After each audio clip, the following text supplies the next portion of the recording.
1 and 2 and 3 and 4. Hey, boils and ghouls. I never count that off. Hello, boils and ghouls. Now, this is something that I haven't done in over a year or so, maybe, that I can recall.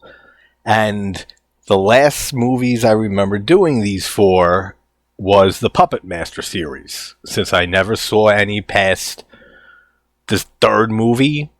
And if you want to hear my thoughts on those, go check out the Puppet Master playlist. I did the all 15 movies and the Blade spin-off. I still got to do Dr. Death, but I'm not in no rush. Some of you friends that I talk to, there's a reason I don't want to say my thoughts in a recent video on Puppet Master as a whole. But this is going to be a blind watch me watch. This is going to be me watching the Jester on 20... And this is the thing. You're going to see how my videos are made before they're edited. All mistakes, all uncut. It's going to be basically live. But the Jester from 2023, it's on Shudder. I believe it's a Shudder original. Or maybe just they have the streaming rights to it. I didn't read up on it. I didn't see a trailer. The only thing I know about this movie is that it's similar to Terrifier, like in that type of vein. Like it's a rip-off of Terrifier, basically.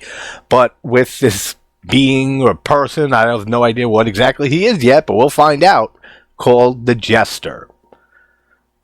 I've had a few friends already that have seen this, told me it's terrible to it's alright. Like, it's like a fun rip-off of Terrifier.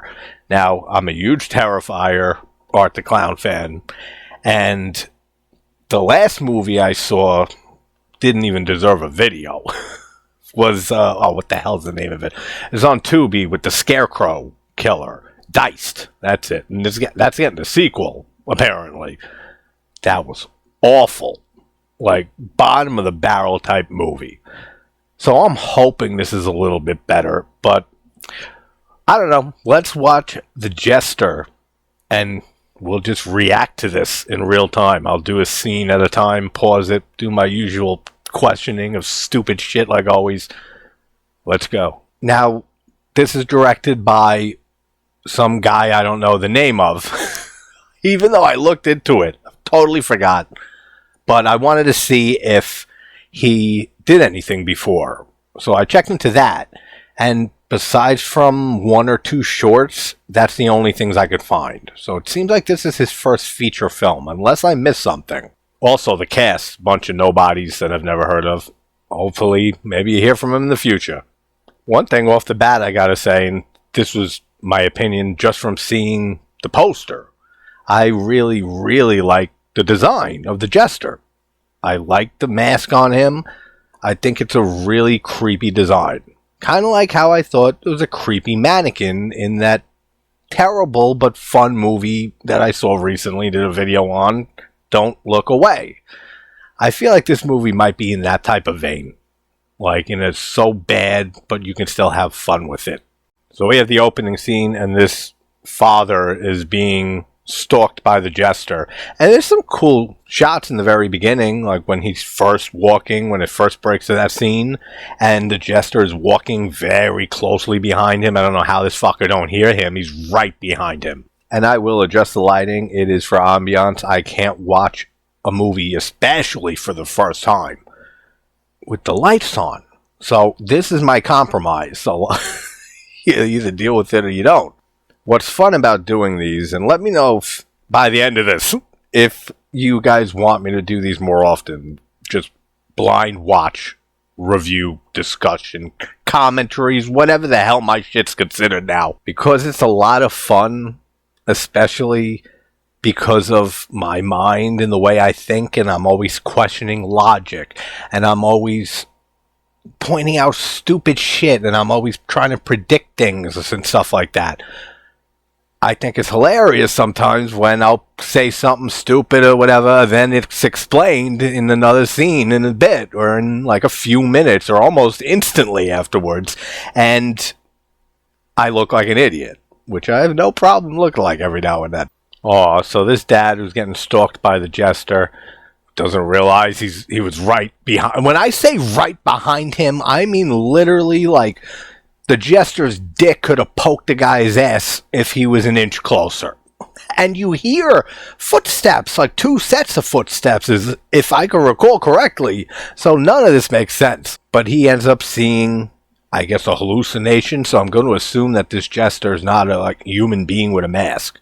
That it's kind of like art. That it's some type of supernatural entity of some sort. And he ends up having the hallucination that his daughter's there in front of him. And then he takes a picture out, and he looks at a picture of him with his daughter. So you feel for this guy a bit. Father's name is John, by the way. Conveniently, he's got a name tag that says John on his jacket. Yeah, the whole look of this Jester, I love. The orange suit, like I said, the mask, and it's got like red and white paint above the eyes. The top hat, that's like that glittery dark red. His whole design is the best thing about the first 5 minutes of this movie. Actually, what he kind of looks like, if you're a fan of the Dark Souls series, which you guys who watch a lot know I challenge run, and it's the only games I really play anymore. Demon Souls, the original first game, like going forward with the Souls series, that's the one that kicked it off, has a character, an enemy in that's a Jester, and it has the grinning face, it has the hat. It looks just like the Jesters from Demon Souls. If anyone's played Demon Souls, let me know in the comments, and let me know if you've seen this movie, or look up a picture, and let me know if you see the resemblance also. So this father calls his older than the picture he looked at in the hallucination he had daughter, because you can hear it right in her voice. So this is years and years later. He's trying to apologize for not being in her and her mother's life and everything. And then he gets off the phone, and the Jester is behind him. And he puts white gloves, look great on him too. Nice little like yin-yang of the typical giallo black gloves. I can dig it. And he turns him around, and the guy starts telling the Jester, I tried. She won't listen to me. She won't listen to what I have to say. And side note, the first thing I thought of was Arrested Development, with the scene when he tries calling, when George Bluth tries to call to get money to get out of Mexico when they have him arrested. And then they come up to him when he's getting off the phone. He's like, sorry guys, I couldn't get any money. And they drag him off. That was the first thing that came to mind for some reason. But that means he knew the Jester was behind him the whole time? Because that's one of those examples of what I mentioned earlier, where I mentioned some shit stupid and then I'm proven wrong. But then again, he's been disappearing and reappearing all over the place while the dad's having the phone call. So why is he, materializing, and then he's not there, and he's being filmed like creepily in the background and stuff, and the whole thing with him following, ass to dick a little earlier. Why shoot it like that, or why have anything like that if this guy knows that he's with him and he had to make this phone call and hopefully got better news that he can give to this Jester? So I'm going to stand by what I said, that it's stupid as shit that he don't hear this Jester behind him. Alright, so the opening scene is decent. It's not bad. And it's a decent kill, even though I say all the time hanging deaths don't really work for me unless it's Suspiria, Twitch of the Death Nerve, or The Omen. It's basically those three. But he ends up, and he definitely has supernatural powers, or he's a supernatural entity, because he has like telekinetic powers. He takes his tie, and he has a cane too, which looks cool, but again, so he didn't hear 2 footsteps plus a cane walking an inch behind. Whatever, I know I'm going on this. But he ends up materializing a noose around the father's neck, and then he has an orange tie to go with his orange suit. Again, looks awesome. And he starts putting his tie up, and the noose on the guy starts going up also, and then he pulls his tie back and it starts hanging the guy. Then after a little bit of creepiness, and it's already so Terrifier, so Art the Clown, different design, but his mannerisms already. He doesn't talk. He's going like he's pretending to cry, but silently, and making like he's laughing, exactly like Art the Clown. But then he ends up letting his tie go, and the guy drops off the bridge, and he dies. And then the Jester. It's not bad. Like, not a bad opening scene, and I'm interested. Like, just from that, I'm interested what this thing is, and what's going to happen from here. Alright, wait a minute. It just came up with the credits, and first of all, again, identical to Terrifier 1. At the beginning of that one, when during the credits, after the opening scene, Art's collecting his things in his lair, and all his weapons, putting them in the bag, kicks the TV.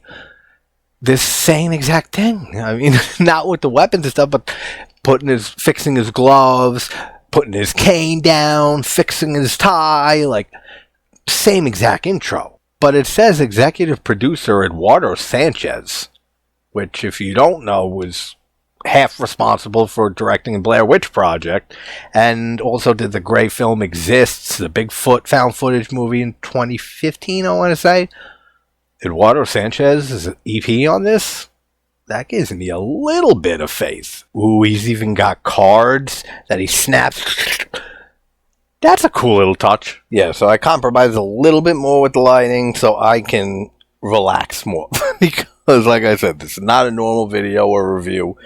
This is a commentary, so I'm getting comfortable watching this shit, especially if this turns out to be a fucking waste of a few hours putting this out. But we open up with the funeral of the father, and we meet his daughter, one of two daughters, Emily, and she has a sister, Jocelyn, that they're kind of estranged. And M's talking on the phone with her mother, and she says that she talked to her sister briefly, like at the funeral and the burial here, and she plans on talking to her more. So it seems like something happened in their past, and I'm sure that they'll have to put that aside at the end of this movie and come together, bonds between sisters, to get rid of this Jester. I'm calling that shit right now. And for some of you who are super, super observant, yeah, that wasn't there at the beginning of this video. I just found it under something I was looking for near my drink. And there's a tear in the wallpaper here, and it's distracting. And I don't believe I went this long before I covered it up with something. And I perfectly found that. So I said, that's going right up. So has nothing to do with anything, has nothing to do with this movie, but I figured I'd throw some credit out to those who did notice and said, am I nuts? You're not. So as M is ending her phone call with her mother, we see the Jester. Again, looks great, and I'm telling you, just even if you've never played Demon Souls or heard of it or anything, look up, do a Google image search of the Fat Official from Demon Souls, and then look at a picture of the Jester.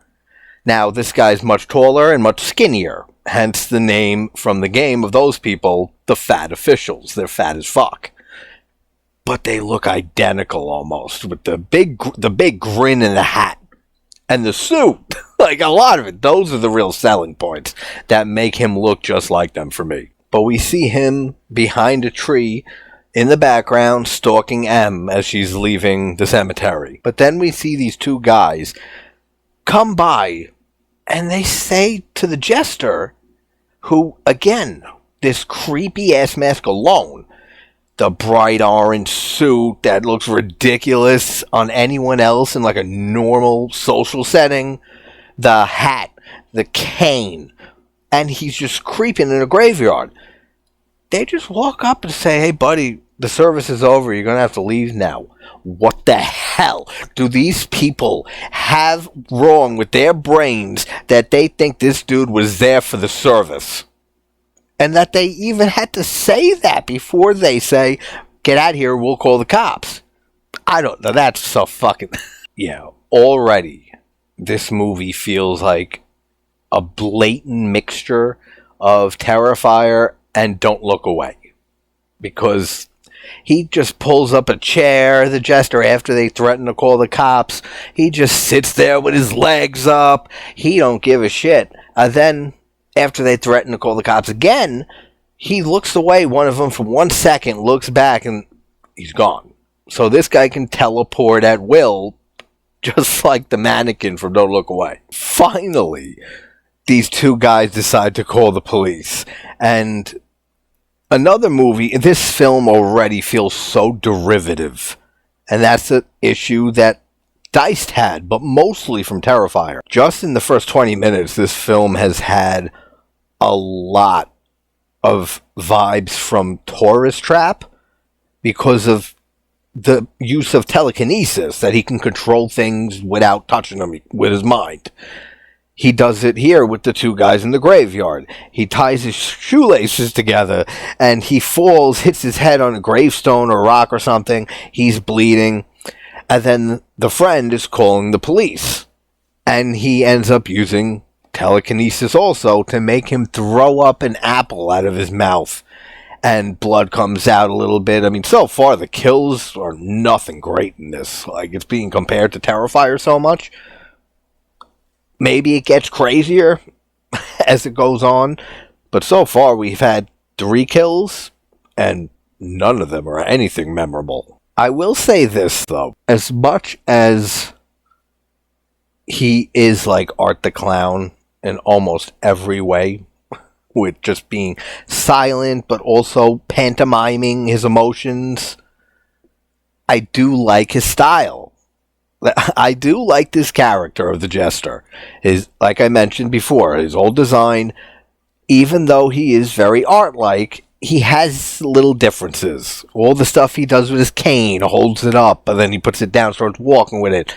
He has a lot of cool little unique mannerisms to himself. And it's set on fucking Halloween also. I mean, the same thing, as I recall, Diced with the Scarecrow Killer, the carbon copy of the Terrifier films also, was set on Halloween. So, I mean, again, another Halloween night slasher. So M ends up going to meet with her sister, already forgot her name, Jocelyn. If you remember the name I said a few minutes earlier, you'll know if I'm correct or not. They end up having a few drinks, they're catching up on each other's lives. She mentions M that her sister calls it a roadie, and she corrects her and says, I think she says like backstage technician, but pretty much the same goddamn thing. And she travels around and gets to go to cool places, so her life is doing alright. I like the chemistry between the two of them. The acting's good. It's good acting so far, and especially from the guy who plays the Jester. Like I said, his mannerisms and everything. So the acting's good. And let me go on a tangent here. Like it's something new where I gotta announce it. When I say good acting or good, writing or there's a difference for me from good to great to excellent, phenomenal. Like there's levels. So, like recent example, when I say I don't think Marissa Barrera is a great actress or anything like that. She's good. Fine is like a little below good. She's in between there. She's fine and good. To me, that's a good actress. I can't look at Marissa Barrera or even Neve Campbell, as I always say, as a great actress. I can't say an actress is great if there's other actresses that I call great actresses or excellent actresses, like Ellen Burstyn is one of my favorite actresses of all time. She's an excellent actress. So even if there's a great actress who I really, really like, I can't call her excellent because I can't hold it to that same level as other actresses or actors. Al Pacino is one of the greatest actors of all time. Robert De Niro is one of the greatest actors of all time. Marlon Brando, Joe Pesci is a little bit less of a level, but I think he's fucking phenomenal. It goes on and on. Those are excellent actors.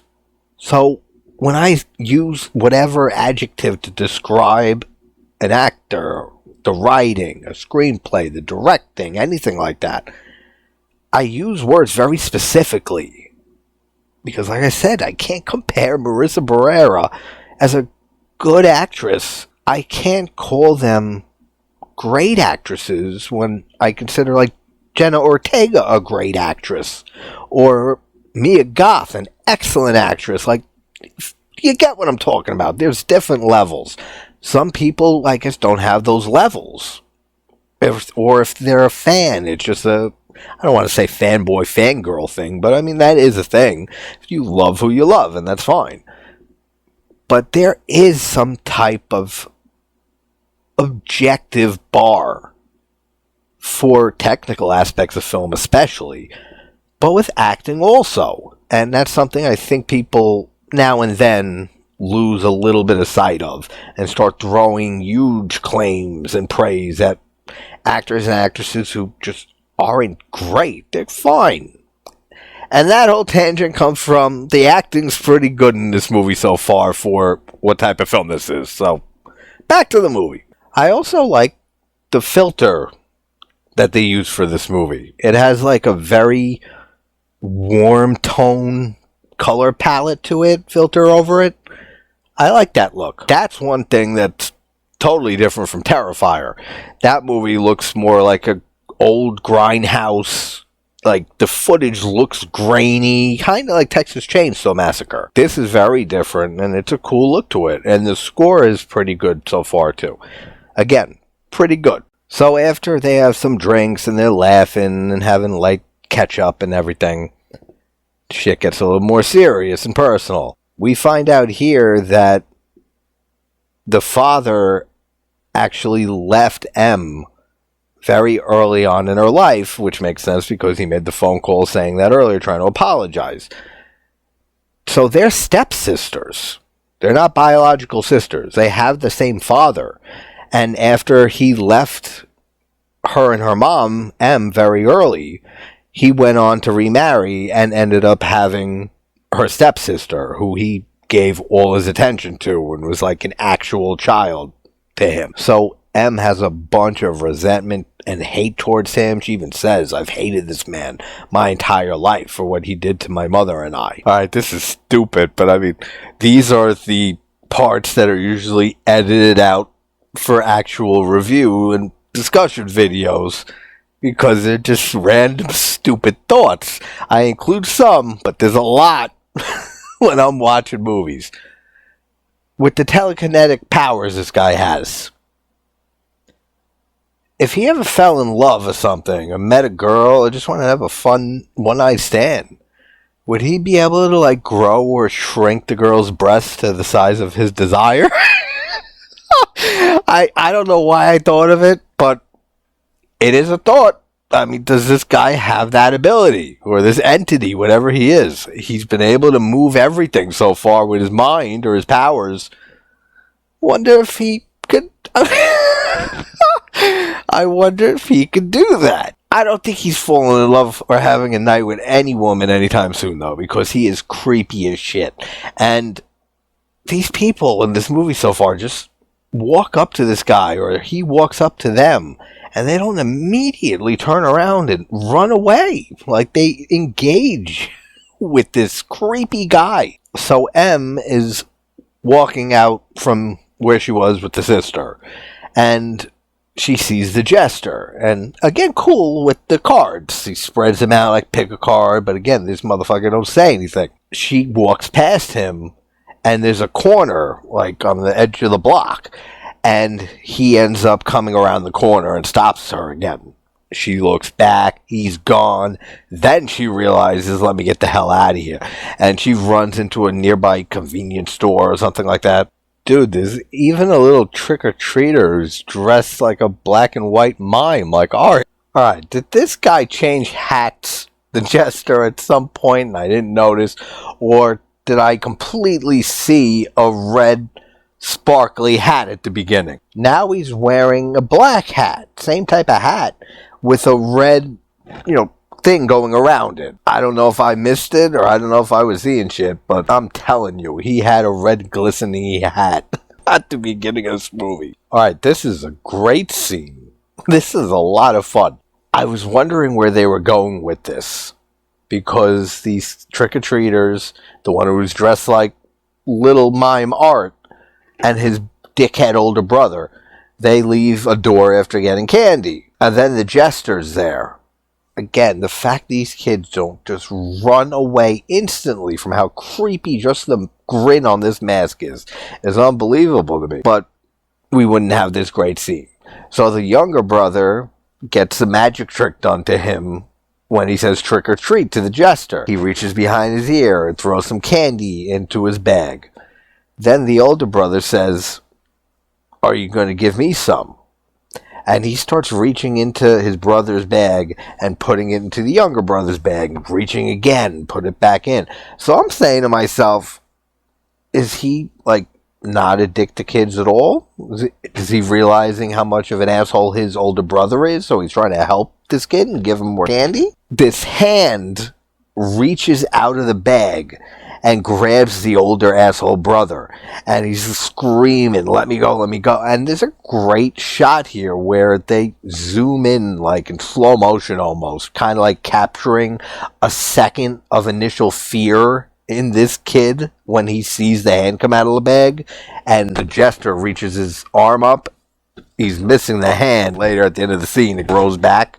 All of that's cool, but the way it focuses on that young kid and the fear of him staring, and his look is great. Like, this kid did a great job, but he doesn't kill either of them.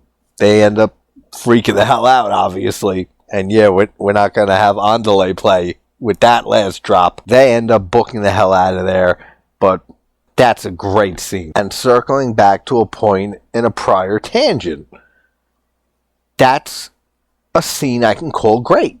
It's not just good, because it's very memorable. Like, that's a scene that I'll remember from this movie. I kept bringing up that film Diced because it's another but that one, again, more blatant, like full-on Art the Clown ripoff. This one has its own feel to it a bit, even though it is super similar to a few films that I've mentioned so far. What was that tangent I went on earlier? But in Diced, I don't remember a thing from that film. I don't remember anything. That's how unmemorable that film was. And like I said, it wasn't even worthy of a video. It just got a little post review telling everyone how terrible that film is. We get a cool little House on Haunted Hill 1999 reference with Jocelyn, again, if that's her name, the younger sister, is watching on the TV. You ever notice in all these horror films that anytime there's a film where people are being stalked by a supernatural entity, It Follows comes to mind, Don't Look Away, like I mentioned earlier. This one, they're always watching horror movies while they're being stalked by something. You never see a horror movie with a person or a group of people sitting around watching a comedy laughing their asses off. Something I thought of too. You just never see it. At least these two sisters know how to have a good time.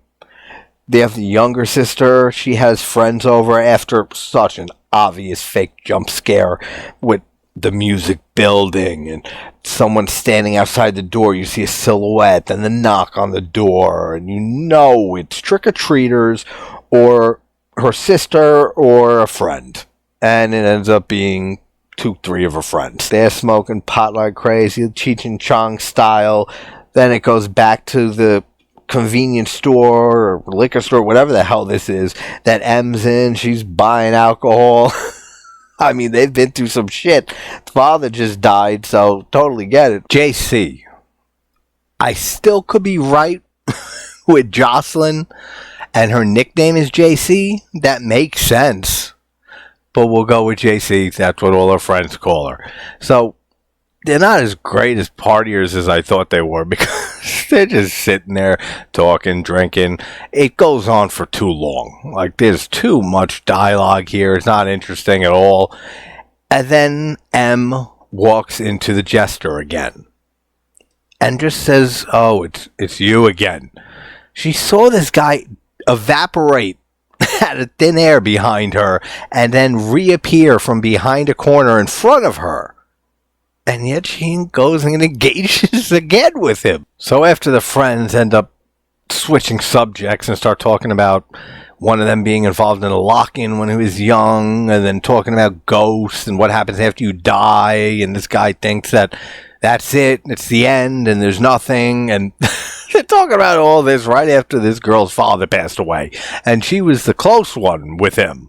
So she gets overwhelmed, she leaves the room, and she goes to, I guess it's her room, and she sits down, and then she sees a reflection of her father in the mirror. So this Jester definitely can project ghosts or hallucinations like he did for the father at the beginning with the young Jocelyn. And it is Jocelyn because the ghost or whatever of the father whispers her name and says Jocelyn. So I was right. Boom, point for me. I'm a big winner somehow.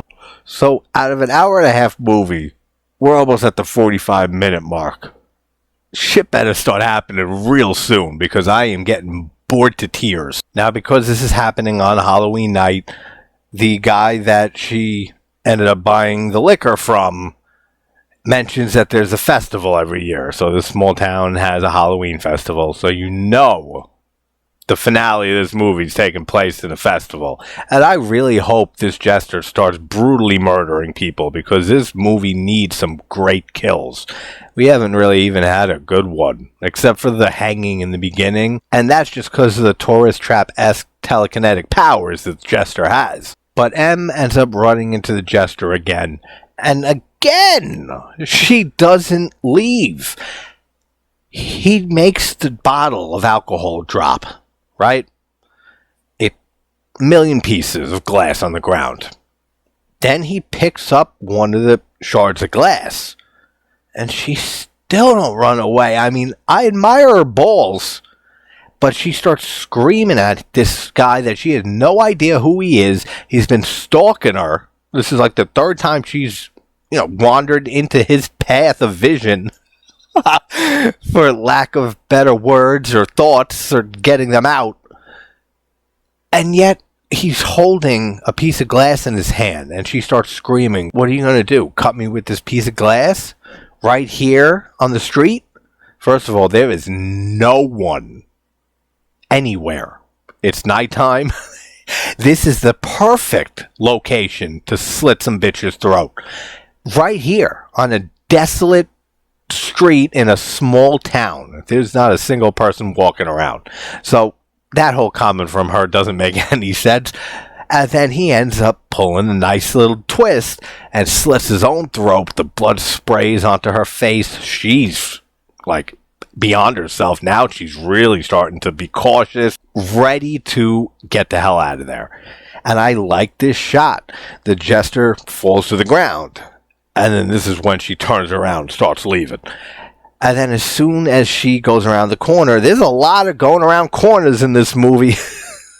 She goes around the corner, and then we see the Jester raise back up. And I like how he uses a cane at first to prop his body up, and then he just comes like this without using his legs or anything.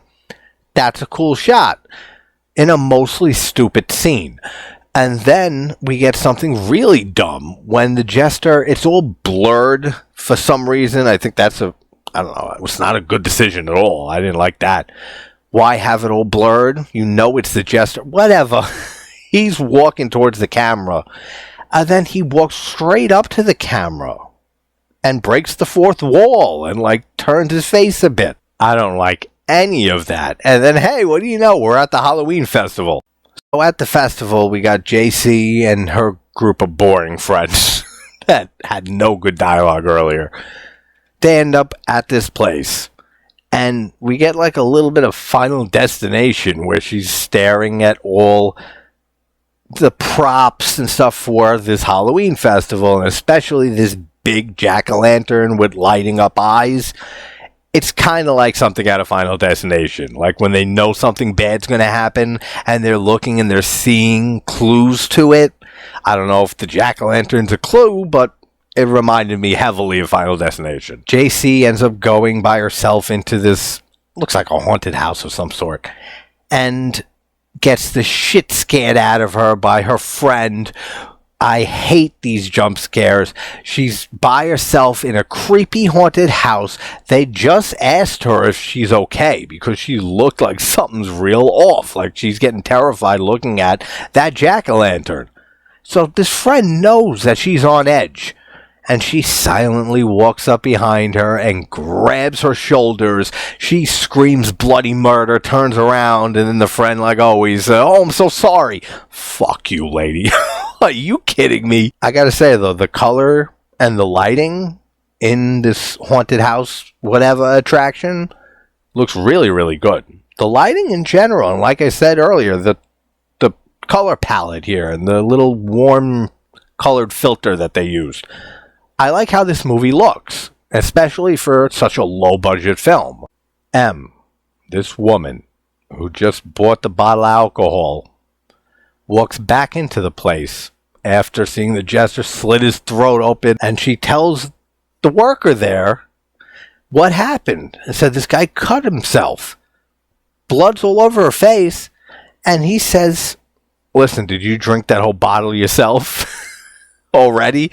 That's a funny line. And another great line before it gets stupid is he says, look, I love the look, Carrie, but if you don't get out of here, I'm going to have to call the cops. Are you goddamn kidding me? He's going to call the cops on her? She's got blood all over her face. She just told him some creepy dude slit his own throat outside. He doesn't think maybe she's in danger to help her? The first thing he thinks is call the police. I don't know. That's just ridiculous. And even with the threat to call the cops and him possibly thinking this girl's a murderer and she just killed somebody or some crazy shit happened to her. But this guy, after calling the cops, he actually calls them and they show up. But if he really thought her story was bullshit and he's so quick to think that she's not a victim here, or maybe she's so drunk, she goes and washes her face in the bathroom. He lets her. So if he thought she was dangerous or anything, why is he letting her go use the bathroom? Maybe he wants to detain her there, keep her there for the cops to come. I just maybe answered my own question, but trust me, I don't think much thought was put into it by the writer. And these two cops are the most moronic police officers. They start off all right. They start questioning her and asking good questions because the story she tells them, the truth, is so unbelievable. She says she saw a guy kill himself right in front of her and then came back to life. So, of course, they're trained for this, to immediately think they're on drugs or anything like that, which they straight up ask her. And they said, we talked to the clerk. He said, you bought a bottle. You sure you didn't go outside and take a few swigs? Which she said she did. She took a few little sips of it, but she's not wasted or anything. She didn't drink the whole bottle.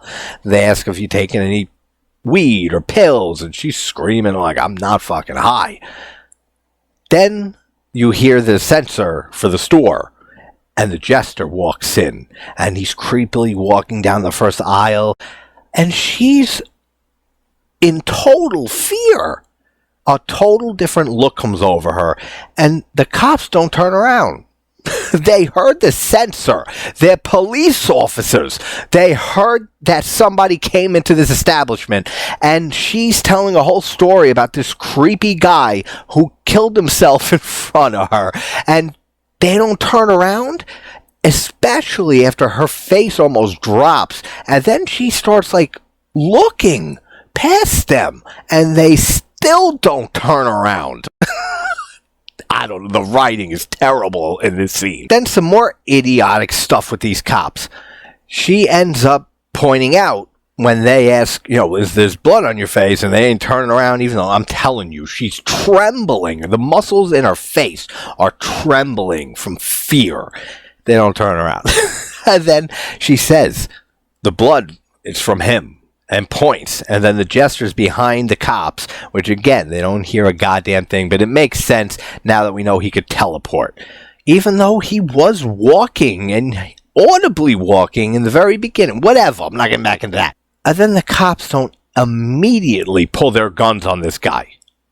Are you serious? What training did these police officers go through? This just confirms her story. Yeah, maybe not the come back to life part. They mentioned it could have been a Halloween prank. It was some guy just creeping in this costume and played a prank on her. You can explain away, yeah, maybe he had a blood pack with prosthetics. He made the blood. It was an effect.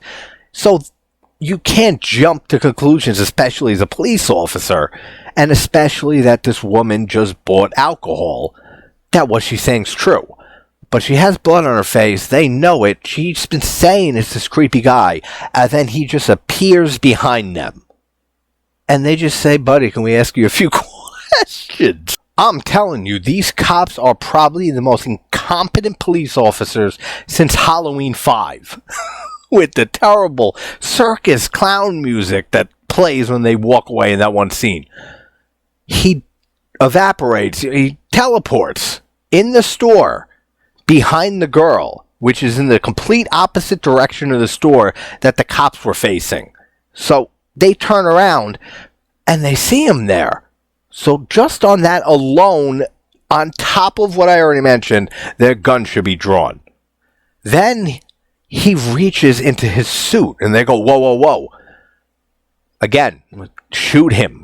If somebody reaches into their pocket or something like that, who looks like this after a story like that, your gun should be drawn 1,000% if I haven't made that damn clear.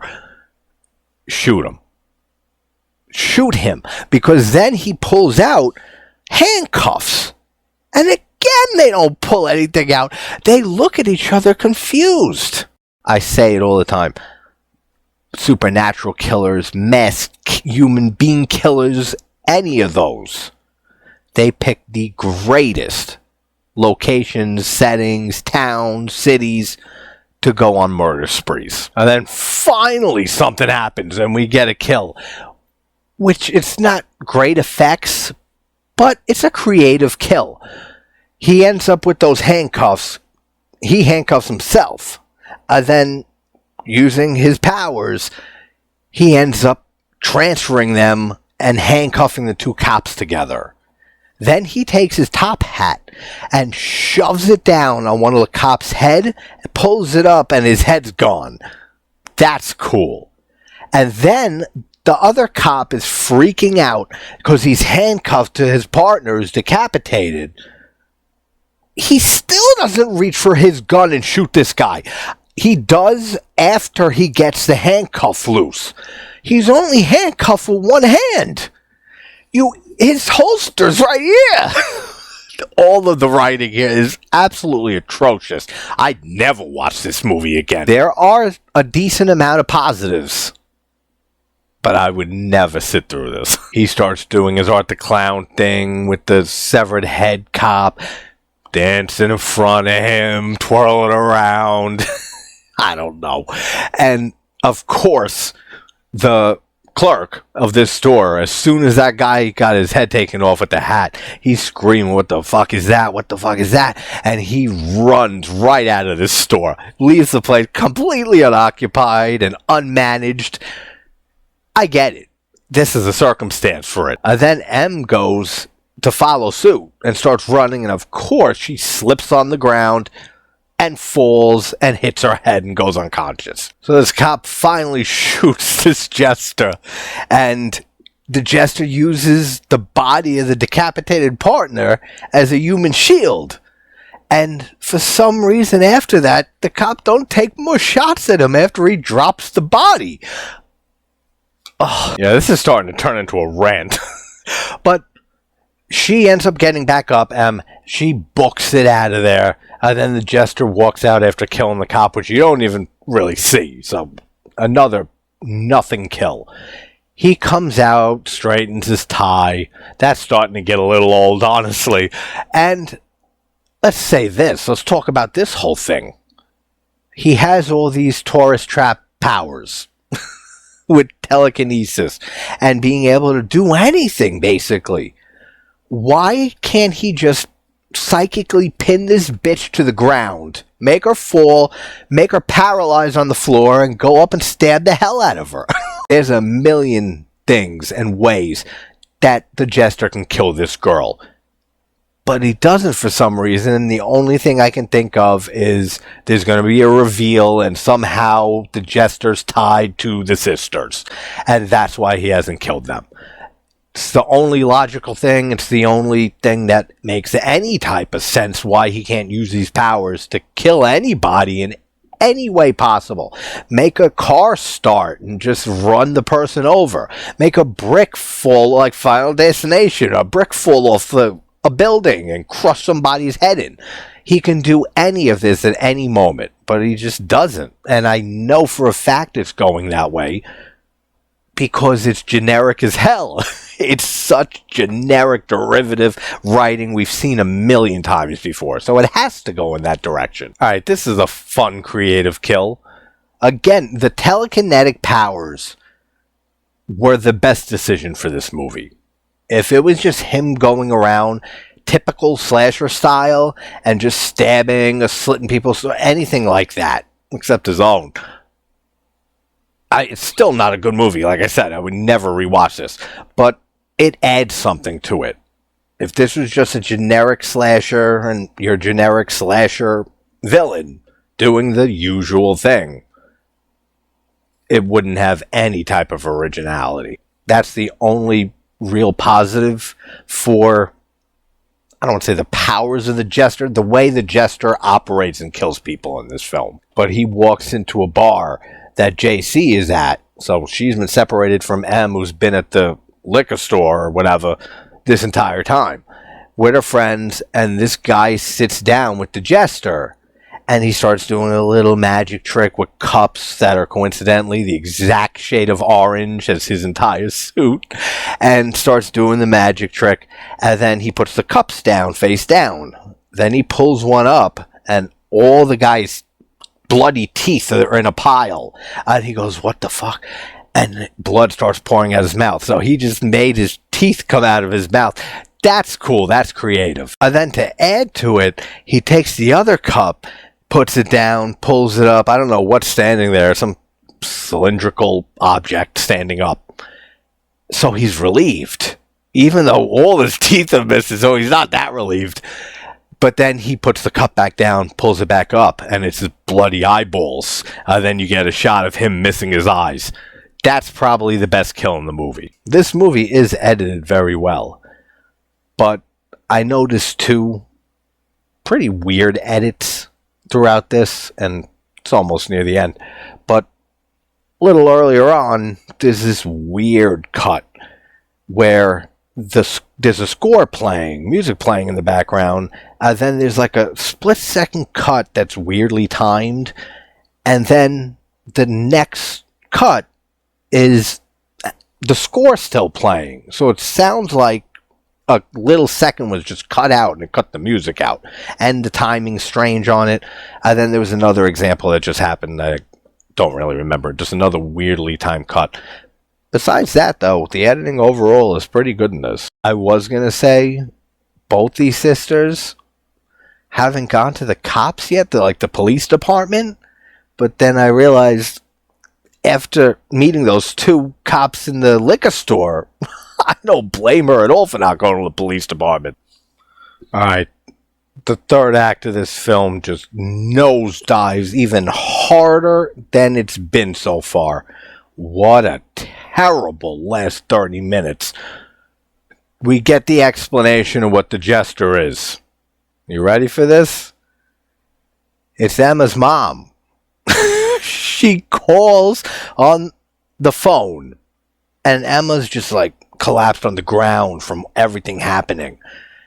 Again, not a single person around. It's fucking Halloween night. You'd think people were everywhere. There's a festival going on. This is not a big town.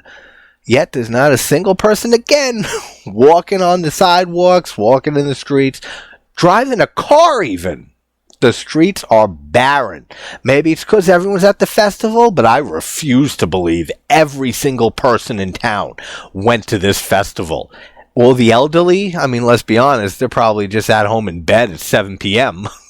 But I don't believe for a second that this whole town is barren except for the festival. There's no way. So she gets the call from her mom, and she starts explaining what's going on, and then the Jester appears. And then we see the Jester miming, but the mom's voice on the phone, that's the Jester talking. So the Jester is her mom, and I don't like any of that. I don't like any of these decisions. Then she goes on this hallucination, and I do like this idea when it's executed well and depending on the film. But she goes through, not the hallucination parts, but she goes through all these hallucinations and sees her dead father, and he starts raping her emotionally, that she hasn't been around, and that that's the reason he killed himself, because of her, and she had a way to save him from that initial phone call in the beginning. I don't know how that was going to save him, but then we get a flashback of the mom on the bridge with the dad before they split up, and he said he was reaching out for a lifeline and stuff, and she wanted nothing to do with him. So then the mom became the Jester?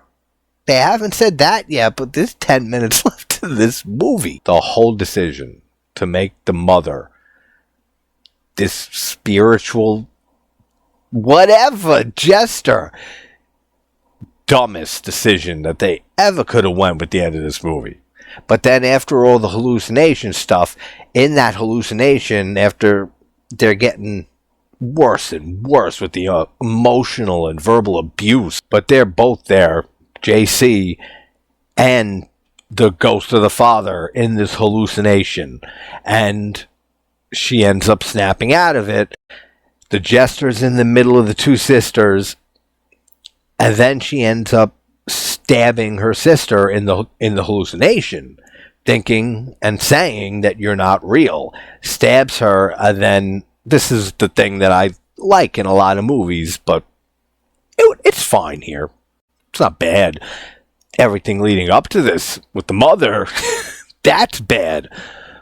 But this is alright. She ends up actually killing her sister after snapping out of it. She's standing in front of the Jester with the knife plunged into her sister's chest, and she is a wreck. The Jester's clapping and stuff. I think that's the only audible sound he makes. So she's in full-on panic mode and revenge mode. So she starts stabbing and stabbing the Jester. He's like totally unaffected by it. And then she says, I don't care what you are. I don't care where you came from. I do. I really want to know how the mother, and this is her mother and the whole reason that she gives for why she's doing this, is because the father left her and M when M was very little. So because this bitch got divorced and he met a new woman with a new kid and lived a happier life, she somehow turned into a supernatural Jester who goes around and is trying to kill off that happy family that the husband moved on to. That's where we're at here in this film. Yeah, I know this is stupid and it's nothing, but I like how the knife is sticking in the Jester, and again, he's unaffected by it, but after this happens, it's still just stuck in there. He doesn't pull it out right away. That's cool. But she says to him, I'm not running anymore, so stay the hell away from her, and points to the sister on the ground, and then immediately runs away to her sister. Alright, and then we get the ending here, and the sister, JC, isn't dead.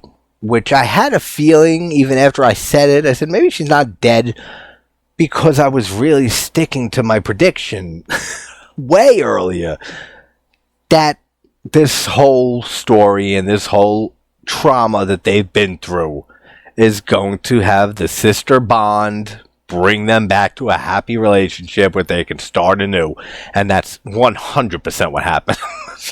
We see M at her dad's gravestone. She says a few words to him, kind of like he was trying to say on the phone to her. And she finally let go of her hate and anger and resentment towards him. And if any of what was in him is in JC, he left them together, and hopefully they can, be family again. And then if it ends. All right. Overall, it's not as terrible, despite everything I'm saying, as what some people have told me. It's not. Like I said, back then I said I would never watch this again. Maybe in 10 years, this is a movie I may throw on again. But I'd never really watch this again for any reason other than that I have a channel. Maybe I'll revisit it in years because somebody will bring it up. I'll say, yeah, let me give that another chance. But I highly doubt it. But there are a decent amount of positives in this movie, which is why I had to change my opinion and say never. You might watch this again, but definitely nowhere time soon. This is not good for the most part. The writing is not great at all. The acting is good. It's nothing great, but it's good. Remember that distinction? Except for the Jester. I forgot who plays him, but he did a really good job. The whole design of the Jester, the whole decision to make him use psychic, telekinetic, whatever powers is the best decision they made for this movie. The color usage is good. The lighting's good, aside from those 2, 3 maybe cuts that were weird. The editing's good. The look of the film is good. He's creepy as hell, this Jester. The kills aren't great at all. There's hardly any gore in this. Not that you need it, but for a movie that's compared to Terrifier, there's no on-screen kills or death, really, or gore or anything in this film. The only thing being that top hat, awesome decapitation, but even after that, there's not a drop of blood on this guy's severed neck. So maybe it was just the budget, but this is 100 times better than Diced.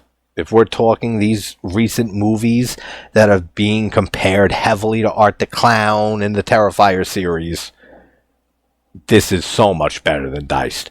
Diced was a carbon copy of Art the Clown and Terrifier. With the music too, the very synth-heavy electronic score, more things than in this movie. But at the end of the day, both of those films have siblings, 2 sisters, as in the original Terrifier, on Halloween night, being stalked by a silent maniac who likes to pantomime and tries killing them. It's so Terrifier. It's so tourist trap. It's very Don't Look Away. There's some Final Destination in there. So there's a lot of influences that are way, way, way too in your face. But the positives save it from being a waste of a watch or anything like that. There were some fun moments in this. And I could see them making a sequel with a bigger budget where maybe they can afford better kills and they can get better writers. They can get a better screenplay written for a sequel to this movie. Because that's something I might watch if I hear better things than I heard with this, but nowhere near as terrible as people are saying. The Jester from 2023.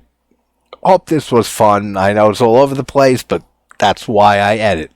Because it's hard for me to formulate thoughts sometimes, especially as I get excited or I go on a rant, a tangent, or I'm really passionate about whatever's going on. Just how my mind works. But this is fun doing a blind watch for the first time since, I'm pretty sure that it's the Puppet Master films, Fast 3. So if you're a Puppet Master fan, I would say check out that playlist, like I said earlier, but now that it's very late in this video, I hate seeing this. Past 3, it just gets worse and worse and worse and worse. And if you want to, for some reason, see me suffering on camera for like hours between all 15 of these movies, then check out some of the Puppet Master stuff. Otherwise, it's not worth it. Alright, guys. Hope everyone's having a great morning, afternoon, and night. I'll talk to you soon. Take care, everybody.